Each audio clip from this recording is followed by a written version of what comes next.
There's a fire inside you can't ignore. Stand still? Not a chance. You're a lifelong learner who's come this far. Now, we're here to help you keep going further. Capella University. What can't you do? Visit capella.edu to learn more. Support for the show comes from Public, the investing platform for those who take it seriously. On Public, you can build a multi-asset portfolio of stocks, bonds, options, crypto, and now generated assets, which allow you to turn any idea into an investable index with AI. It all starts with your prompt. From renewable energy companies with high free cash flow to semiconductor suppliers growing revenue over 20% year over year, you can literally type any prompt and put the AI to work. It screens thousands of stocks, builds a one-of-a-kind index, and lets you backtest it against the S&P 500. Then you can invest in a few clicks. Generated assets are like ETFs with infinite possibilities, completely customizable and based on your thesis, not someone else's. Go to public.com/podcast and earn an uncapped 1% bonus when you transfer your portfolio. That's public.com/podcast. Paid for by Public Investing. Brokerage services by Open to the Public Investing Inc. Member FINRA and SIPC. Advisory services by Public Advisors LLC, SEC registered advisor. Generated assets is an interactive analysis tool. Output is for informational purposes only and is not an investment recommendation or advice. Complete disclosures available at public.com/disclosures. Busted appliance? This is your sign to upgrade. Shop at Lowe's to get up to 35% off and next day delivery on hundreds of major appliances. Lowe's, we help, you save. Valid through 3/18 while supplies last. Selection varies by location. Order by 4 p.m. Available Monday through Saturday. Subject to availability. Fees, exclusions, and restrictions apply. See Lowe's.com/appliance delivery for more details. Visit your nearby Lowe's on East 17th Avenue in Hutchinson. Magnesium supplements? You've mastered the basics. Now it's time to optimize. If you're serious about dialing in your health, upgrading your magnesium isn't optional. It's the key to leveling up your whole body. That's where Solaray Magnesium Glycinate comes in. MagGly from the #1 magnesium brand in health food stores. Solaray has a 50-year legacy of delivering quality and trust in every capsule. Each ingredient is triple tested for identity, purity, and potency in Solaray's GMP-certified facility in Ogden, Utah. That means what's on the label is what's in your bottle. No guesswork, just premium MagGly. Plus, it's chelated in-house for powerful muscle, bone, and relaxation support that's designed for optimal absorption and gentle digestion. It's the upgrade your routine's been waiting for. Shop Solaray Magnesium Glycinate on Amazon or Solaray.com. These statements have not been evaluated by the Food and Drug Administration. These products are not intended to diagnose, treat, cure, or prevent any disease.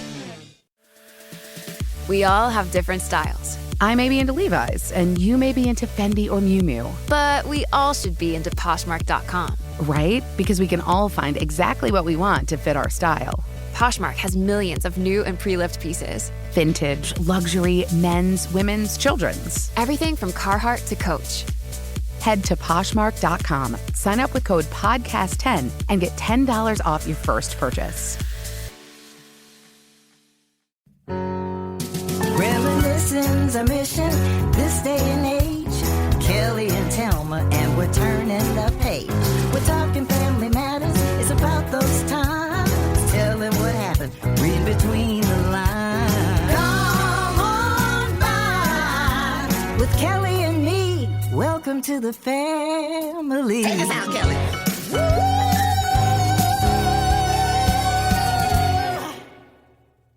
Welcome to the family, y'all. Hello, I'm Kelly. And I'm Thelma. And in the 90s, we both starred in the sitcom Family Matters. Today, we rewatched season 1, episode 19, In a Jam. Yes. But guys, we had so much fun talking to Yvette Nicole Brown, so we thought it would be fun to invite some more of our friends on the podcast that can relate to us as actresses and might have some stories to share about back in the day. That's right. We invited another guest on the show who will definitely have some juicy stories to share. Hope they're not about me. Stick around, because later on we're going to talk to the absolute legend that is Loretta Devine. And listen to Thelma and Loretta cut up. Oh, we gonna act up, child. But before we get into that, you know I gotta check in. Mm-hmm. What up, girl? What's up with you, Thelma? Nothing. What's up with you? And I mean that. Don't be trying to coerce me to say nothing else. I got nothing. All what right. you got? I'm about to kill my kids. Ooh. I don't like... Perhaps we shouldn't discuss that on air. Maybe we should talk about that after the podcast. and you can just pretend that you were thinking about perhaps killing your kids. Now, why so? Too much trouble? Too many car trips? No, I just, teenage years it's tight, but it's right, ain't it? It's I terrible. don't know. I can't remember that far back. Tell me what's going on? Is it Hannah? Is it John? What's going on? It's both of them. Oh. Their little personalities, they don't need you so much anymore, so they think that they know more than you and all this kind of foolishness. You did that. I don't remember that. Yeah, now you get selective memory. Don't make me remind you. But other than that, everything's cool. That's good. And how's our husband? I have to ask. Wonderful. He's asking me about you every week. Tell him when I come off of this craziness that I'm doing right now, I'm going to need to come and just bury myself in your house, in my room. Good. Yes. Good. Have our husband take care of us. All right, so let's get into it. All right, girl. Today's episode, I said, is called In a Jam. And it was written by Alan Eisenstock and Larry Mintz and directed by Richard Carell. It's so hard for me to call him anything but Rich Carell. Right. And it aired on March 16th, 1990. Now, what was jamming on the radio when In a Jam came out, Kelly? Well, the number one song on the Billboard charts was Escapade by your girl Janet Jackson. Not our boy? Babyface? Nope. Finally, on the Billboard R&B charts, Babyface finally got knocked off by Quincy Jones, Back on the Block. Ooh, I know that hurt his feelings because he had been up there for a while. Man. What else? Okay, so the number one R&B song was Secret God. Remember that song? Ooh. Secret God. That was my jam. That was a jam. By Quincy Jones and I'll Be Sure, James Ingram, El DeBarge, and Barry White. That's quite a combo right there. Some singing highs and some singing lows, some eyebrows going across your head. There's all kinds of things going on that one. So was there anything else notable happening that week? Well, it was a pretty quiet week, but we have a notable birthday on the date that the episode aired. Flavor Flav of Public Enemy turned 31 on that day. You mean Clockman?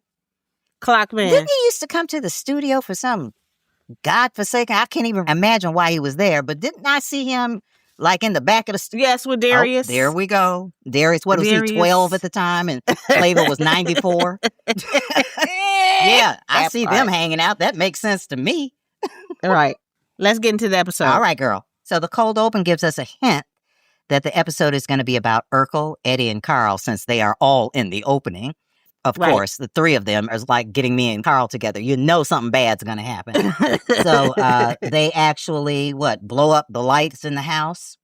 Well, they're supposed to be fixing the VCR. Child, we know they are not handy and they're not men. Well, Carl's a man, but handy he is not. Is Hannibal like that? Does he like to take things apart and put them together and fix stuff? No. Hannibal was never that guy. He told me that up front. If it's not on the computer, I'm paying somebody else to do it. I love him even more because I can't do anything. If it plugs in, I'm good. Anything else, I got to call somebody. Ask your faux bro. He'll tell you. And he ain't handy either, come to think of it. I mean, oh, no. Oh, child. He can call faster than I can. Handyman? What's Mike's number? What? Is Edgar around? Who should I call? Right. That's his idea of fixing it. Who should I call? Mine too, though, so he got it honest. So the plot A of the episode is Urkel focus, and this is clearly Urkel's first storyline where the whole thing is about him. Yeah. You find a lot of things out about him, and when you start looking back over these past episodes and thinking about what he's talking about in this episode, you kind of feel sorry for him. I mean, you know, we asked him, why are you going into our refrigerator? Don't your parents feed you? And he said, well, not every day. You know, we know that they've paid him to disappear, you know. Yeah. Obviously, they don't miss him because you never get a phone call saying, is Steve over there? Nobody ever calls. He seems to have a lot of freedom, and it's kind of sad in a way. It makes me feel sorry for him. You saying all these things. I remember my mother used to have a saying that said, but that would be too much like right. Girl, I think that's just a black saying. I've heard that plenty. Oh, okay. Plenty. But speaking of that, do you ever have any memories of being treated that way in childhood? Like where you or one of your friends was neglected at all? I wouldn't say neglected per se, but there was a friend of mine who my grandmother sort of took under her wing because this girl's mother had two daughters, her and her older sister, but she really doted on the older sister and really just seemed to find fault with my friend. And, everything she did was not quite right. She didn't look like the other one. And that sort of thing. So my grandmother, and it took me until I was grown to realize how hip my grandmother was during this period, would call her mom and say, why don't you just let her stay over here for a couple of days? And she's going to hang out with Thelma. And that was her way of nurturing her, giving her that kind of positive reinforcement that she wasn't getting at home. So I did have that one friend like that. Yeah. That was the one thing that popped in my mind. I thought back to when I was a kid and what she went through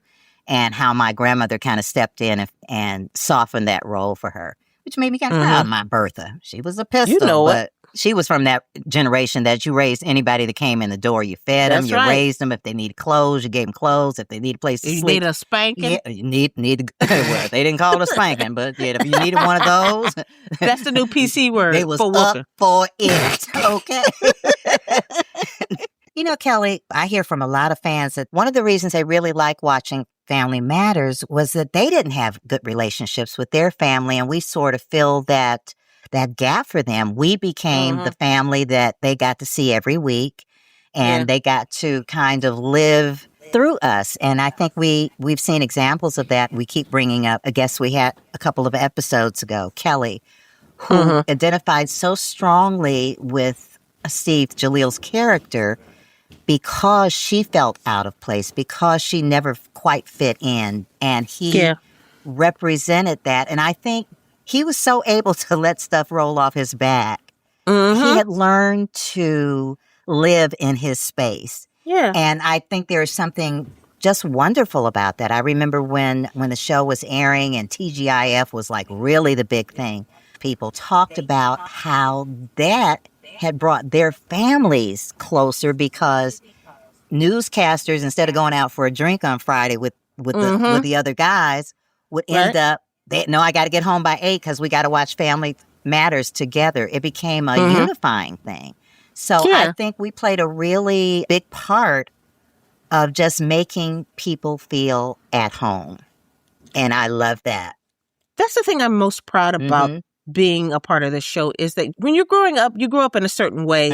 And so when things change, you see the difference. Right. And so, I mean, the show really, I don't want to make it seem like it was too deep because it was a silly show, but it really did socialize people back into a way of thinking about family, which is dope to me to be a part of that. It was a silly show in a way. I mean, it had silly moments, but it was a show that really found its footing. I feel like that we had a very solid foundation, and there was like one of each of us. There was, the older woman, the sassy little girl, Joe Marie. There was one of each. There was somebody that everyone could identify with, and I don't think I realized until now what an important part Jaleel's character played in that whole thing, because we spent so much time making fun and having the jokes and all that, but you sort of got there are people out there that, like Kelly, who really identify with that character, and it feeds them, it fuels them, it helps them. So I'm really proud of that. Sure, there have been characters that have done that for me too. Like you totally identify with their lives, and you kind of see yourself in them. That's cool to me. Yeah. Well, back to the scene. All right. Now, Urkel tells Eddie and Laura that he's getting tormented at school by a bully, Bull Wesson, who's taking his lunch money. Now, don't you love that? Bully Bull Wesson. Looking like he's 45 years old. But could you think that the writers could have been a little bit more creative? Bully, bull. They took the Y off, okay? They had done something. They thought that was original. Let's talk about some fashion. Y'all always dogging out Miss Rachel just because, they spent a couple of bucks on her wardrobe. Yes. But let's talk about Eddie's wardrobe. He leather jackets. He got on the colors, the pants, the sweater tucked into his high water. Well, not high water, but high waisted. Baby. High-waisted. He was. Did you see his waistline? He looked like Arnold Schwarzenegger as the Mr. Olympus or whatever he was. Okay. It was like an 18-inch waist. He looked like Marilyn Monroe. His waist was smaller than mine, and mine was accented by shoulder pads, which made it look smaller. But yeah, he was dressed like, I know there's a bunch of young'uns that don't remember this, But there was a store back in the day when Eddie was wearing those clothes called Oak Tree. Yeah. And honey, Eddie could have been on the cover of their magazine with his outfits this week. He did it up. He looked good, though. He looked good. He did. But again, I noticed in the show, Jaleel, Darius, and I are all born in 76. We're all the same age. I know.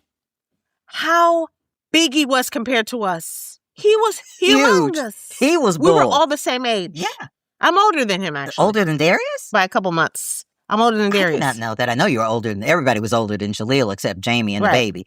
But I didn't know that. We were all born the same year.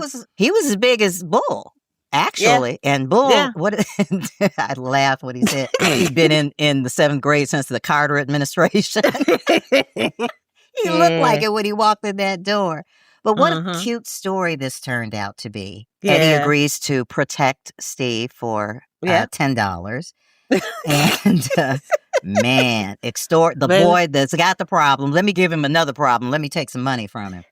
But I love it's the $10 because, baby, you could tell back in the day. Remember they used to have the dance contest for $5? Child. Baby, you could get kids to do anything for 50 cents. Baby, my kids don't get out of bed for $100. Oh, yes. They do nothing. How much you talking? Oh, okay. Man. Nah, baby. You need to come stronger than that. They have to lay the money across their face and let them kind of see if it's enough for them to actually blow it off and move the covers. Kids these days. So we haven't even talked about the B-plot. Right. I see you got them new lips. Your daddy has responded to a robbery as a cop and makes the news. And he is so charming and so funny. And so the station decides to give him a tryout as a traffic reporter. Of course, Rachel thinks Carl needs to be funnier to compete with the previous. And she thinks he needs to change his name, which leads to one of the best lines in the show for me. I tell Carl he needs to change his name because it doesn't have any sizzle or pop. And he argues with me, telling me, that's my great-grandfather's name, and I am not going to change it. Right. Classic Mother Winslow. I'm not even going to try to say it like her because I can't. Say it. Your grandfather's name was Lester. Carl was his horse.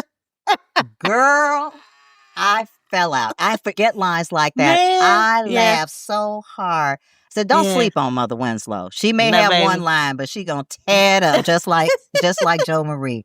She is gonna tear it up. And did you see Carl's face? He can play 900 or 2 in that particular shot. His little face just grumpy cat. He's so hurt. Right. But listen, I'm just trying to figure out how they keep allowing Rachel to keep coming up with these ideas. Every episode where you have an idea winds up in a disaster. It shows you the writers were tired. Let her do it. Fool me once, shame on you. Fool me 150 times, I'm an idiot. And this week, she is, again, a writer, and show business is her life. Since when? Every week, she's got a new angle. But I do love when I get a chance, like I'm still doing it. It shows you how the mind is a terrible thing to waste. But I do love to see Carl and Rachel together because they're both just such big kids sometimes. They're just like so stupid actors. But I love what you're saying because sometimes you run into another actor and you just look at them and you guys both understand, let's play. Let's have a good time. We never had to say it, though. You guys just understood you could go there, just be silly and do whatever. And flat out forget about who you are and just be in that character. And with that scene in particular, because it's so stupid, even the jokes are stupid. But I love how much they enjoy the jokes while Joe sits there looking like, how in the hell are these people still alive? Why have I not killed them and just got them out of the way? I mean, we are just slapping and hee-hawing and kicking and just acting a complete fool. And Reggie with, hey.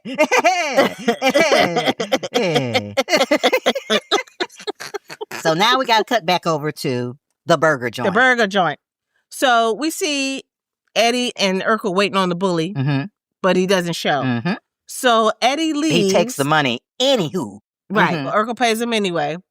And then Rodney, the best friend, he's also there. So he said he would rather eat dirt than hang out with Steve. They're so mean to him. Everybody is so mean to this kid. I know. And he takes it with such grace.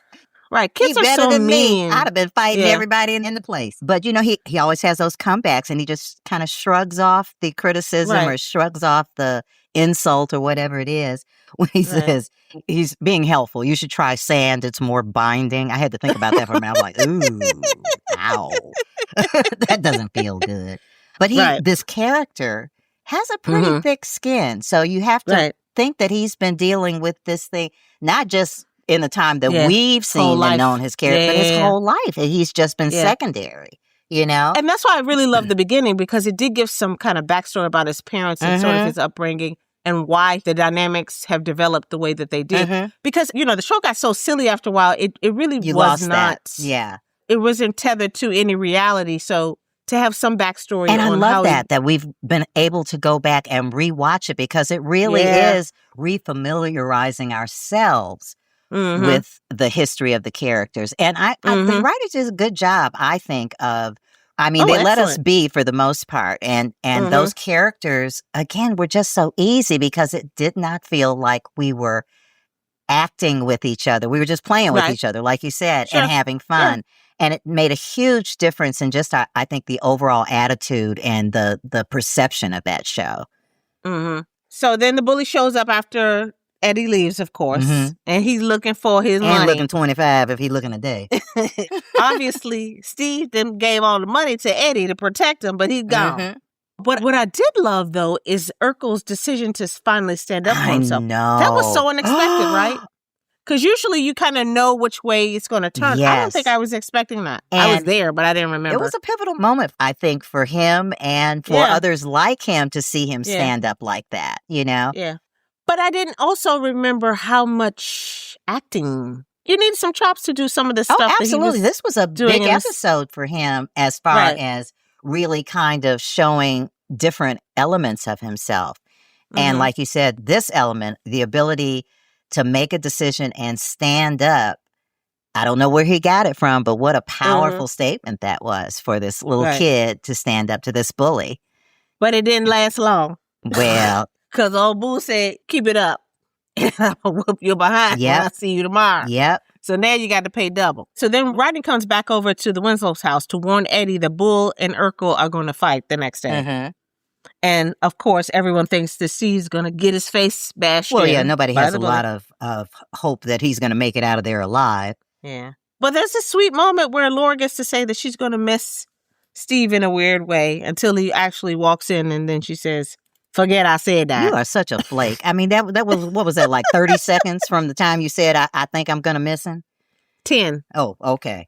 I love the fact that he comes bearing gifts, though. Always. And the line, I was going to save this to give it to you on our wedding, that he has such a big imagination. I love it, sis. But it looks like I'll be dead. Oh, my gosh. I love your line when he says, do you think I could get a little kiss or something like that? And you said, I'm wearing your teeth. That's enough. Because he starts giving out stuff, and he gives Laura his bronzed retainer. The crazy thing is, even after you found out it was his retainer, you still held on to it. Well, I love the speech that Urkel gives when he talks about being small and talks about himself, his feelings, what he's going through, what it feels like to be picked on and to just have to run away from things, being small, not being able to stand up for yourself. We find out why people love that character so much. Yeah. I mean, it gives us, like I said, rewatching it is so special because there's so much about him that I had forgotten. And this really fills that in and really gives you a minute to see. And it doesn't feel like acting. It feels really real. And I was so touched by it. Yeah. Did you remember the line he had? I'm a fast runner, Eddie, but sooner or later you got to stop running. Oh, my gosh. I almost teared up. You know, I mean, these are shows that I've seen before, but you get so much more out of them going back and watching them again. You know, it gives me so much more of an understanding of his character. But he did an excellent job. I don't think that people ever got to see how hard he worked on that character. Mm-hmm. Like, people pay attention when you're doing more dramatic things, like, Right. Oscar type movie. But like, the amount of work that he did in really developing all of these parts of himself was so dope to me. Yeah, he was extraordinary. So it was actually worth the violin music that always comes in. Because usually it's like, okay, the music is a tad much. Yeah, well, they For weren't on the what's back being said porch, here. too. So when you're not on the back porch, it's kind of confusing when you hear violin music because, that Right. was our space. But yeah, I mean, Right. this was one of a couple, actually, touching moments in this show. But this especially was one of my favorites. I think this show really highlighted what the producers and the creators really wanted the show to be initially, which is a show that was really universally meaningful to people, talking about family and doing the right things and insecurity, like real family stuff. The show got so silly, it kind of got away from The the original author's Yeah. intent. And it reminded me of what we started out as. Because we had real life themes that may have had funny edges, but they Right. were real life themes Grounded in in real life. And the show, which is about 4 generations of one family living under one roof, was grounded in a real reality that was going on then because so many kids had moved back home. Yeah. Well, meanwhile, back at the house, Carl is workshopping his traffic report audition, which of course Rachel is going to help with because she's brilliant at writing, which is her new profession this week. We also see Eddie going to his father for advice about the whole Urkel thing. And he doesn't know if it's right to get involved with somebody else's fight. I'm telling you, Carl had me confused on this. He went, well, I didn't say that. Well, that's not what I meant. Well, I mean, the way he went about really schooling Eddie and kind of bringing him around to thinking for himself. Because the bottom line was that was his decision that Eddie was going to have to decide for himself. But the way he got there, I almost got frustrated. It was one of those times when Eddie was saying, is it me? Or are you not making any sense? But the way he did it was brilliant. The way the writers turned it and kept going with each question that didn't seem to have an answer. There actually was one. Carl just wouldn't give him the answer. It's like going to therapy. They just have you come up with your help own you. answer. Yes. Yes. Listen, I'm not paying you all this money. Tell me the answer. Right. Just tell me now. Tell me now. I don't want to think about it. But he also reminded us and Eddie that bullies are generally cowards. Yeah. And they usually pick on those who are weaker or smaller, someone that they can overpower. And that's all a bully is. But again, he never really gave him the answer. He just helped Eddie to make a decision. And it was nice to see Eddie put all that together because we make a lot of fun of him, being dumb and all of that.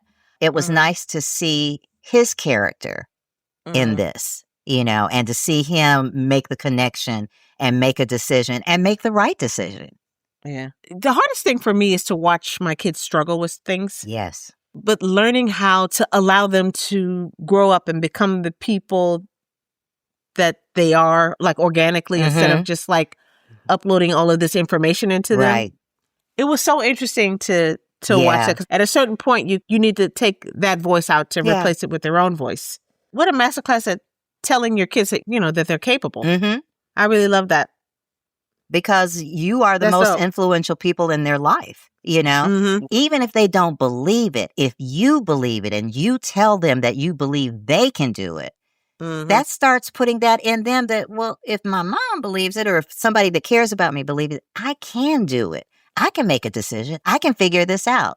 So let's get back to Carl at the TV station, about to be live on air, going to do his jokes. Well, his bad jokes. Butchers every last one of them because he's nervous. And he doesn't have the paper to read, But Right. somehow doing it all wrong leads him to doing it all right. Because it turns out that if he goes off script, thanks, Rachel, he's great at it because he has inside information. And as Harriet says, all he had to do was be himself. Aww. And he ends up hooking that job. That's right. Yep. So then we cut back to Urkel at the burger joint, waiting to get beat up. Sounds so silly. Just sitting there waiting to get beat up. Yeah. All right. So he has a crowd there, just like a real heavyweight championship match. I know. Led by Rodney, of course. Right. Penny's there and Laura's and you there. walk off and leave him. I said, why didn't Laura come back when the bully came in? She probably could have scared him. So you want me to be You could have gave him one of your looks. This is how my mama would look at your looks. So they get into it, and Steve actually stands up for himself, and everybody's shocked. Then, obviously, the hero shows up. Eddie like shows the parting up. of the Red Sea when he showed up. Like, did you see hear that? The door, in comes Eddie in his oak tree outfit, ready to get it on. But why did he look like the Fonz from Happy Days with that outfit on? Well, he had an off day, I guess. Or maybe he was a fan of the Fonz and he wanted to look like him that day. Okay. So then old Bull got punched in the stomach. And of course, Wow. All right, everybody, drinks on me. Who knew you had such a great impression? Oh, thank you. Oh, Ebony was there this time again, too. She actually did threw the drink on him. I cracked up. Crazy.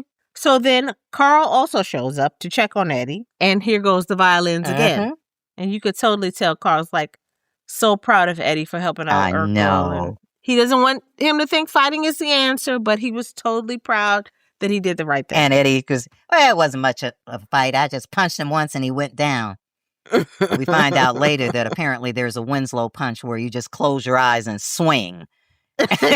He happened to connect and it worked out.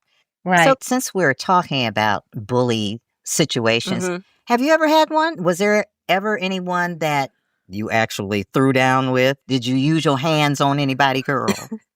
Well, it's not that I used my hands. It's just, well, yes, I did. Okay. I was about to say, Kelly, stop it. Well, now. I have to say this. I come from a huge family. And in my family, it's like a gang. My father has 12 brothers and sisters. And the parents said, if anybody, and she said this to the grandchildren too, if one person jumps on any one of y'all, everybody's in. All of y'all jump on their butts and let them have it. Now, should you be telling this to kids now? Probably not. No, probably not. We didn't have bullies because we had cousins. Good Because point. if I put that bat symbol up, you out of here, baby. I love that. I did not realize your father had 12 brothers and sisters. Good Lord. My mother had 7. Good It was 8 of them. grief. I thought that was just in the South. No, I'm just Look at me wrong, baby. All my cousins show Honey, up. everybody It's want a to fight. problem. Everybody want to fight. Let's talk personal style. Are you a classic jeans and tee minimalist, a Louis Vuitton lover, or do you like a little bit of both, depending on the vibe? Whatever your fashion mood, you can find what feels like you on Poshmark. With millions of new and pre-loved pieces, Poshmark is your one-stop style destination. From everyday wardrobe staples to vintage gems and luxury labels. Into Reformation? Got it. Carhartt? Got that too. From designer bags to streetwear, it's all there. Men's? Yes. Women's? Absolutely. Kids? You bet. And the best part? You're shopping real closets from real people with real style. It's like rating your most fashionable friend's wardrobe. If you had thousands of fashionable friends. Plus, every item over $500 goes through Poshmark's authentication process. So you can shop high-end with total confidence. Ready to refresh your closet? Head to Poshmark.com, sign up with code PODCAST10, and get $10 off your first purchase. Go ahead, find your next favorite thing. Support for the show comes from Public, the investing platform for those who take it seriously. On Public, you can build a multi-asset portfolio of stocks, bonds, options, crypto, and now generated assets, which allow you to turn any idea into an investable index with AI. It all starts with your prompt. From renewable energy companies with high free cash flow to semiconductor suppliers growing revenue over 20% year over year, you can literally type any prompt and put the AI to work. It screens thousands of stocks, builds a one-of-a-kind index, and lets you backtest it against the S&P 500. 100. Then you can invest in a few clicks. Generated assets are like ETFs with infinite possibilities, completely customizable and based on your thesis, not someone else's. Go to public.com/podcast and earn an uncapped 1% bonus when you transfer your portfolio. That's public.com/podcast. Paid for by Public Investing. Brokerage services by Open to the Public Investing Inc. Member FINRA and SIPC. Advisory services by Public Advisors LLC, SEC registered advisor. Generated assets is an interactive analysis tool. Output is for informational purposes only and is not an investment recommendation or advice. Complete disclosures available at public.com/disclosures. Hi, I'm Cindy Crawford, and I'm the founder of Meaningful Beauty. When Dr. Sabah and I decided to do a skincare line together, he said to me, we are going to give women meaningful beauty. And I said, that's exactly right. We want to give women meaningful beauty, which means each and every product is meaningful. It has a reason to exist. It's efficacious. You're going to get results. And then you just go out and live your life. Meaningful Beauty. Confidence is beautiful. Learn more at meaningfulbeauty.com. For period protection you can put on and forget about, nothing beats Knix leak-proof underwear. North America's #1 leak-proof underwear brand. Let's face it, life can be unpredictable, but your leak-proof underwear shouldn't be. That's why millions of people choose Knix. For periods, for light leaks, for everyday freshness. Knix undies are super comfy, super absorbent, and made to handle whatever your day throws at you. Day 2 of your period? Covered. Your daily run? No problem. That big sneeze? You know the one. Yep, we've got you. And with styles like bikinis, boy shorts, thongs, and high-rise, plus sizes from extra small to 4XL, Knix makes it easy to find your perfect fit. Say goodbye to stress and leaks, and say hello to undies that work just as hard as you do, no matter the leak. Find the style and level of protection you want at Knix.com and use code FLOW15 for 15% off. That's KNIX.com, code FLOW15 for 15% off. Knix, for your leaks, for your life. Magnesium supplements? You've mastered the basics. Now it's time to optimize. If you're serious about dialing in your health, upgrading your magnesium isn't optional. It's the key to leveling up your whole body. That's where Solaray Magnesium Glycinate comes in. MagGly from the #1 magnesium brand in health food stores. Solaray has a 50-year legacy of delivering quality and trust in every capsule. Each ingredient is triple tested for identity, purity, and potency in Solaray's GMP certified facility in Ogden, Utah. That means what's on the label is what's in your bottle. No guesswork, just premium MagGly. Plus, it's chelated in-house for powerful muscle, bone, and relaxation support that's designed for optimal absorption and gentle digestion. It's the upgrade your routine's been waiting for. Shop Solaray Magnesium Glycinate on Amazon or Solaray.com. These statements have not been evaluated by the Food and Drug Administration. These products are not intended to diagnose, treat, cure, or prevent any disease.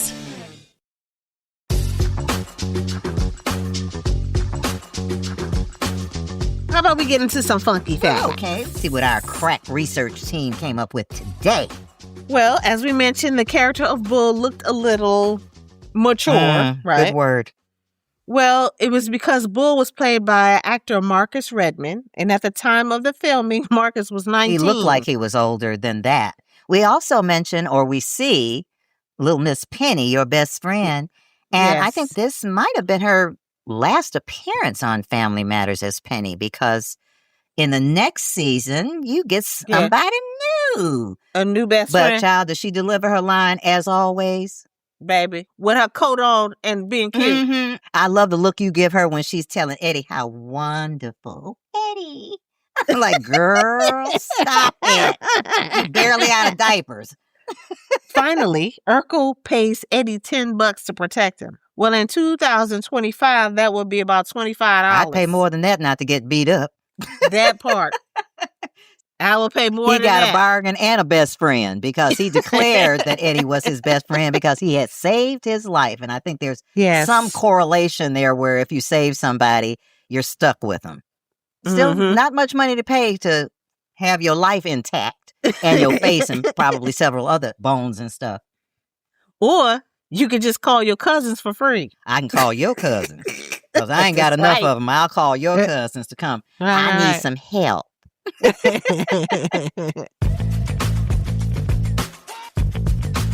Without further ado, I heard that somewhere. I think it's time to welcome our special guest.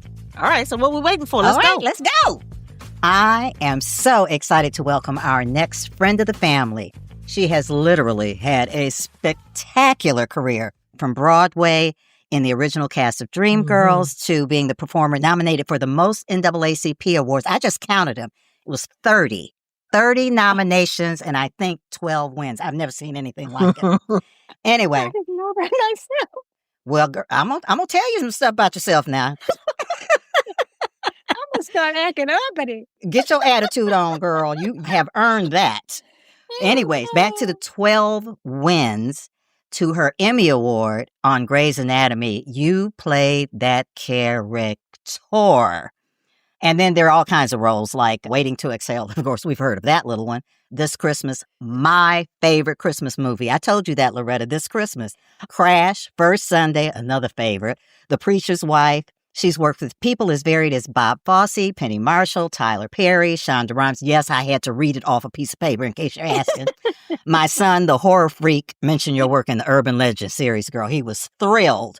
We worked together on, of course, Family Reunion. I played her sister, and we also got a chance to work again on At Your Age. And child, I could go on and on and on, but she would leave if I kept talking. So I'm going to shut up. Thank you. And ask you to welcome my friend who is an icon, who is our family, Ms. Loretta Devine. Yes. Glad to be here. Oh, and she sings, of course. And don't you also have a doctorate? I have an honorary doctorate. I did not. You earned it. I have a master's that I worked for, and they gave me an honorary doctorate from Brandeis, and they're going to do an honorary thing in April. I don't know what I did to get that, but they're going to honor me at Brandeis, which is I'm so proud of. You ain't got to be bashful with us. We know you all that. And we're going to give you your flowers, girl. I'm just saying. You know I'm a big fan. I've been blessed to be able to work with you for 3 years on Family Reunion, another family show. It was so nice. Like 5. Was it just 3? Oh, Lord. But look, how did you guys meet? What's the first place you guys met? Because Telma talks about you all the time and how fabulous you are. I have no idea. Telma Do you know? didn't know me when they called me about doing Family Reunion. I did know you. She didn't know me. She knew me from benefits. We did so many different benefits where we would be cordial. Hi.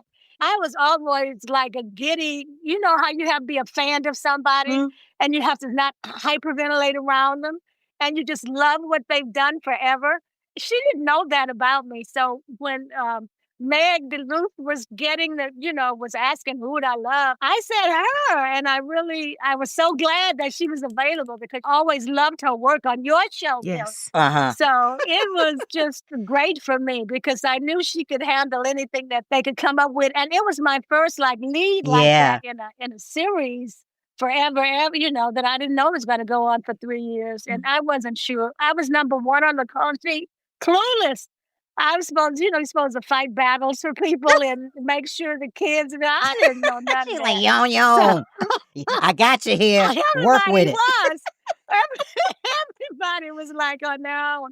I think it was healthy, though. You know what I remember, Loretta? I think I met you 1,000 years ago. I think it was at the Palladium or some theater downtown. Did you go to see Fosse? Probably because I worked with him. Anything that was Fosse, I loved, yeah. What did you work with him on? Theater.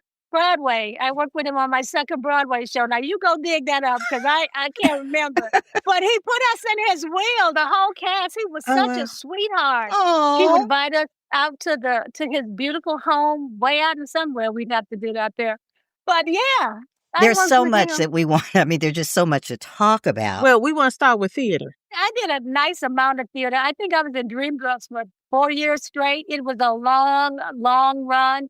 And then it took us years before to create it. Really? And there's so much went on. It was like 7 workshops that spanned at least 2 or 3 years. And then we actually did it for Broadway. And it became the hit that it became. And I think it changed everyone's life. Everyone. But I had worked before that with Gregory Hines on Coming Uptown. He was the lead man in that.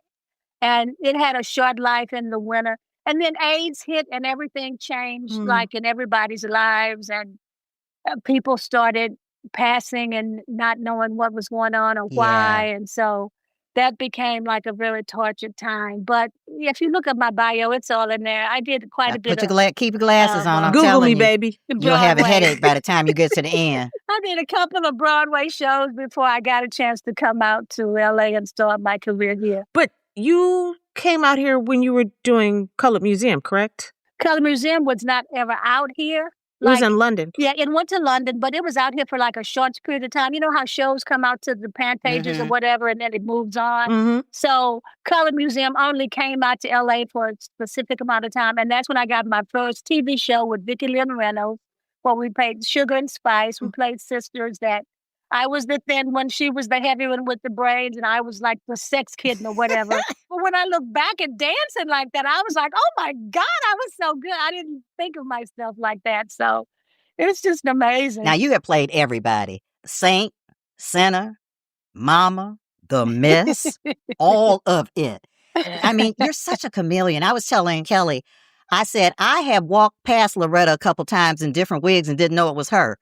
I'm serious. How do you do that? I mean, you have played so many different types of roles. How do you avoid not being, as so many people do, getting boxed into a certain, you do a certain thing and that's what they call you for and that's all they expect? Well, I think it's the way my career started. I think a lot of people started by being in a long series that they were connected to for a great period of time.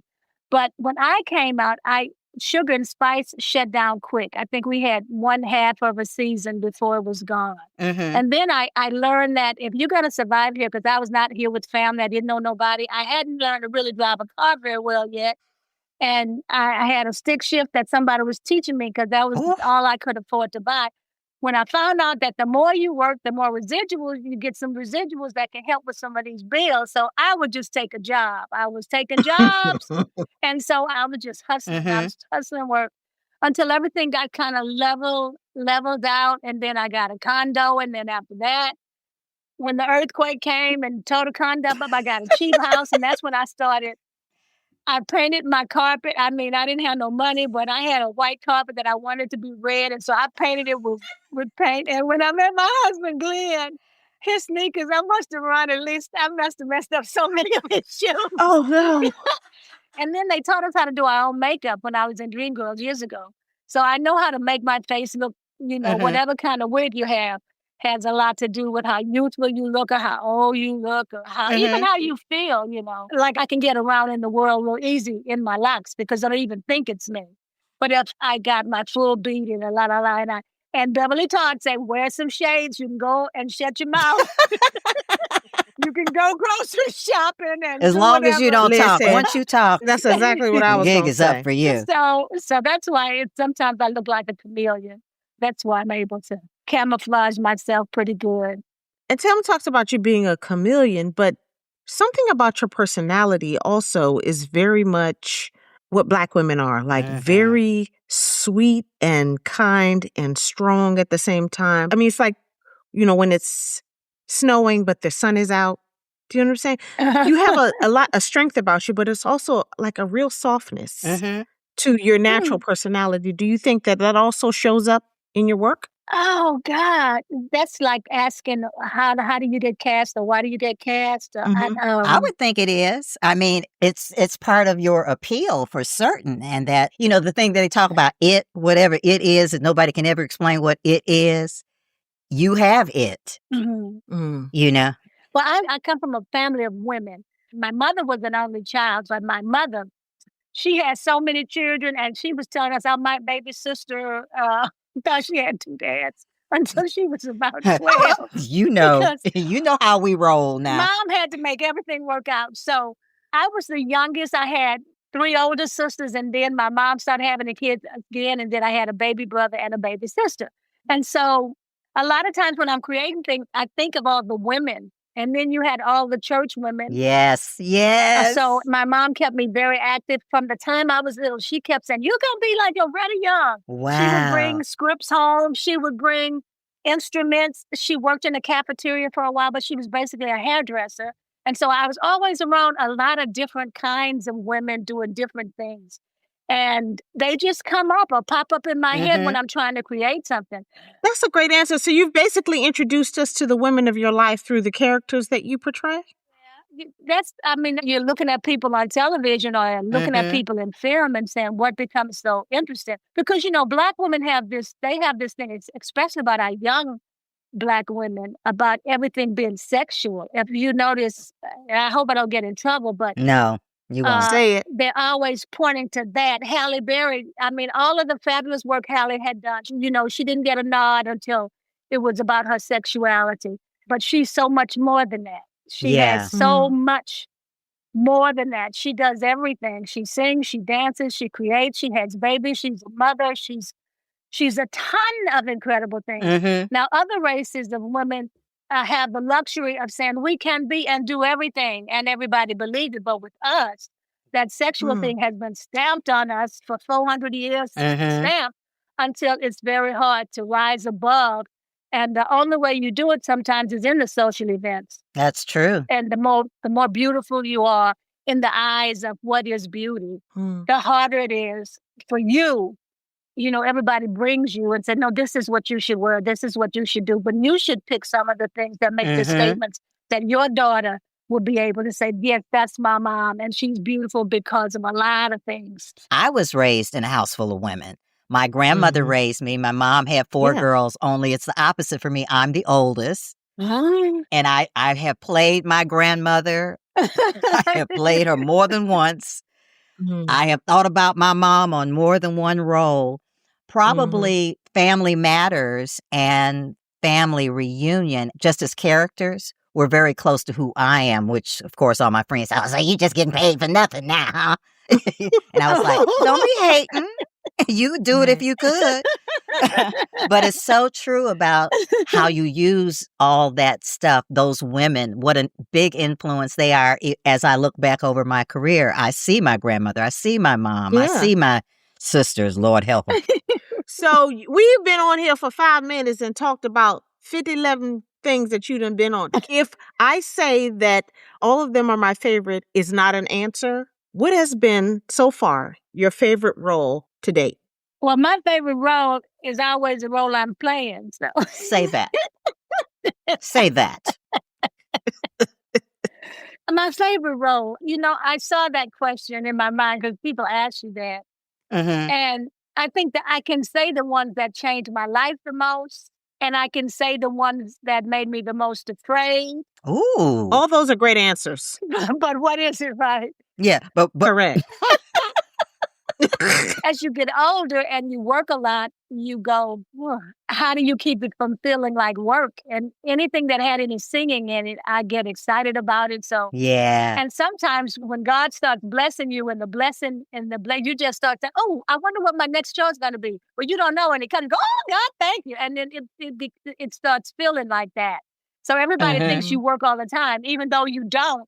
It may feel like that. Now that was just a big old tale. You work all the time. I can barely find you when I'm looking for you. I don't work all the time. Did I answer the question? Not really. Waiting to Exhale was one of them. Okay, that's one. I love whatever I'm working on. I be in love with it. I don't know about y'all. Okay, did I answer that question? Yes. Yes. We're going to say yes. Kelly? Listen, I'm going to let y'all go for here. Girl, you better get in here. You asked the question. Did she answer your question or not? No, I'm loving the back and forth. I can see how y'all hang out. When y'all hang out, I bet you that ain't nothing but cut up. Kelly, you was such a fast little girl when you were playing on that Family Matters show. And now as a grown-up, ain't she something? Oh, what? My God, Tell with me. that deep voice and them faces you be making at you. It's just terrifying. Listen, I'm just an audience member. You and your friend Telma are a show. Just stop it. You know you a clown. You know you clown. She being nice around you, Loretta. I know that you've trained for a long time. Can you speak to how important that is to an actor? I don't know. Most of the people that are acting haven't had any training. I mean, except their life experiences, a lot of them. But I went to University of Houston, and from there I went to Brandeis. Right. And then from there I came to New York and studied even more and got on Broadway. All of that is a part of the learning of it. But you don't have to go to Child, black folk been acting. We were born actors. So you don't need to go to no damn school to know how to act in one place and act in another and then act in another, all in the same day and be totally Oh different. my gosh. Put on the voice and everything, and then, hello, and then go home. Motherfucker, I told your black ass to get it. Oh my gosh. We all up in there. And they ain't been to no school at all. So, I mean, it's, And it's all real. It's all very real. And so we have been having to act. It's in our heritage. It's in what we had to do to survive. We can act now. We can perform. That is an excellent point. And if everything was wide open and, oh, God, and everybody was treated and paid fairly for what they create and do, you'd be amazed at the stuff we're missing by people having their foot on them because they're afraid that they're going to create something that isn't scary, that is worthwhile for making life better. So, and we do a lot of making life better if you look at all the sports and who's playing it, if you look at the things that are the most dramatic and impactful. Music, the stuff that makes you feel inside comes from somewhere deeper than. I love that. Yeah. Because it is socialized into the culture and our upbringing and who we are to be creative. Now, we've talked about your body of work. Have you ever just sat back and reflected on your career and what you've accomplished? No. Oh, okay. Why? Now, okay, let's put that another way. Right. Now, when you look back on your body of work, what is one of the things that makes you proudest? I can tell you what makes me proud. What makes you proudest? You're a beast. You said I can tell what makes me proudest. What are you waving for? I can't do this with y'all no more. But I want her to answer. You don't have a choice. I can tell you what makes me proudest, but what is it? It's everything about you, that you are not just a fabulous actor, but that you're a fabulous person. To me, when I see someone and I'm enjoying their work, I always wonder if that's just acting or if there's something behind it. With you, there is plenty behind it. You're just fabulous. You're a beast. Oh, Tamara, that's You're a so beast. nice. I'm sure there are people that wouldn't say that. No, I'm serious. Girl, you know I'm your fan. Don't even try it. Oh. You know I'm your fan. Thank you. Now, I done forgot the question, though. What was it? It don't matter. Right. I was asking you what made you proudest about your body of work. Some of the things that I've been in that have lasted so long, and you can tell that it's affected a lot of people in a really great way, that they feel good about it. This Christmas is like a classic because people are still watching it. Waiting to Exhale. The young girls have embraced Waiting to Exhale. We had our 30th year anniversary, but the new young girls are doing it up, baby, when they have their parties and some of the stuff that you see that they put on the internet. You're just amazed at. And my own stepkids, my oldest stepdaughter, she has the same, like 4 or 5 friends from college that they have gone through every experience together, from having their babies to going to all of the events together. Wow. I mean, it's so close to what happened in what Terry McMillan wrote. And it talks about the unity that women have, and they go through things. You're never alone. Yeah. Those kinds of movies. I made so many that were like that. The ones that I did with Esther Roll back in the day, you have to look them up. Where it's just amazing. Some of the things the movies that Wesley Snipes produced back in the day. He produced some incredible movies. I mean, Robert Townsend, so many people were making all these incredible movies. Dirty Laundry, that came out from a young guy that had never made a movie, and it was on point. It covered all the things about being gay. It brought everything to the forefront way before people started talking about it. Yes. It was like a tumble, a roll. If you got a chance to do the teenage boys with the haircut, I play one of their mamas. Yeah. Kid and Play.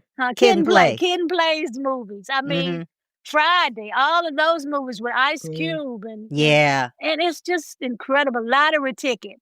Back in the day, all of those. Oh, that was such a good movie. Tyler Perry's movies. Everybody was such all a good mad movie. at Tyler because he had that dress on, but he was putting out so many black shows that people were working. He was writing because he wanted to be the writer that he is. And so we get criticized really for loving doing stuff. So I love acting, and I hope I get a chance to act as long as Betty White got a Girl, chance to talk act. about it. That's what I'm saying. You want to do I said it. I want to work till they push me in the hole, so to speak. Yeah. Well, Loretta, I know we have just wrung everything we could out of you. We thank you so much for just, what a great time. It was fun talking to you too. I mean, it's hard to let you go because, I mean, I look up to you. I know Kelly does. You are just a fabulous, fabulous woman in terms of your success, your longevity, your range. It's just an honor to have you here with us. So thank you, thank you, thank you. Thank you. Thank you so much for your art. You're welcome. I'm glad you like it. Bye. Bye. We want to say an extra special thank you to Miss Loretta Devine for joining us today. Yes, indeed. Thank you, Loretta, my sister, my friend, my family. We loved our time with you, and I know the audience did too. That's it for this week, but stay tuned. Yeah, we're going to rewatch each episode of Family Matters week by week, so make sure to rewatch the show right along with us. You can catch it on Hulu and TBS and a bunch of other places. Welcome to the Family with Thelma and Kelly is a production of iHeart Podcasts and Audiation. It's hosted by me, Thelma Hopkins. And me, Kelly Williams. Our executive producers are Sandy Smallins for Audiation, Adam Rip, J.D. Hopkins, who also happens to be my son and Kelly's faux bro, and Jonathan Strickland for iHeart Podcasts. The show is produced by Thelma and I, but our series producer is Ireland Meacham, and our theme song's lyrics were written by J.D. Hopkins and Adam Rip. The theme song was scored and mixed by Matt Noble, who's also our series mixer.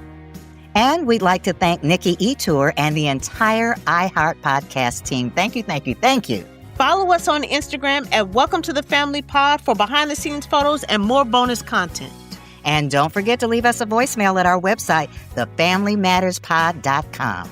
We want to hear your thoughts and favorite memories of the show, and let us know if you need advice, because we're good for some bad advice. We might be able to help you with your own family matters. And make sure to rate and review us wherever you're listening. We are so excited to have you guys along for the ride. Yes, welcome to the family, y'all. And we'll see you next time. Welcome to the family.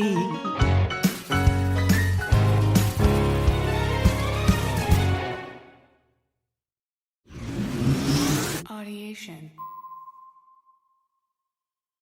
This episode is brought to you by Choiceology, an original podcast from Charles Schwab, hosted by Katie Milkman, an award-winning behavioral scientist and author of the best-selling book, How to Change. Choiceology is a show about the psychology and economics behind our decisions. Hear true stories from Nobel laureates, authors, athletes, and everyday people about why we make the choices we do, and how to make better ones to help avoid costly mistakes. Listen to Choiceology at schwab.com/podcast or wherever you listen. We all have different styles. I may be into Levi's, and you may be into Fendi or Miu Miu. But we all should be into Poshmark.com. Right? Because we can all find exactly what we want to fit our style. Poshmark has millions of new and pre-lived pieces. Vintage, luxury, men's, women's, children's. Everything from Carhartt to Coach. Head to Poshmark.com, sign up with code PODCAST10, and get $10 off your first purchase. Owning a home is full of surprises. Some wonderful, some not so much. And when something breaks, it can feel like the whole day unravels. That's why HomeServe exists. For as little as $4.99 a month, you'll always have someone to call. A trusted professional ready to help, bringing peace of mind to 4.5 million homeowners nationwide. For plans starting at just $4.99 a month, go to homeserve.com. That's homeserve.com. Not available everywhere. Most plans range between $4.99 to $11.99 a month your first year. Terms apply on covered repairs. Greenlight helps kids learn about money the way most of us never did, by actually using it. It's a debit card and money app that teaches kids to earn, save, and spend in real life, not just swipe and hope for the best. Learning happens naturally in the moment. Parents can set limits, see spending in real time, and guide better habits along the way, all in one place, without constant check-ins or cash runs. Don't wait. Try Greenlight risk-free today at greenlight.com/trygreenlight. This is Jacob Goldstein from What's Your Problem? When you buy business software from lots of vendors, the costs add up and it gets complicated and confusing. Odoo solves this. It's a single company that sells a suite of enterprise apps that handles everything from accounting to inventory to sales. Odoo is all connected on a single platform in a simple and affordable way. You can save money without missing out on the features you need. Check out Odoo at odoo.com. That's odoo.com. This is an iHeart podcast. Guaranteed Human.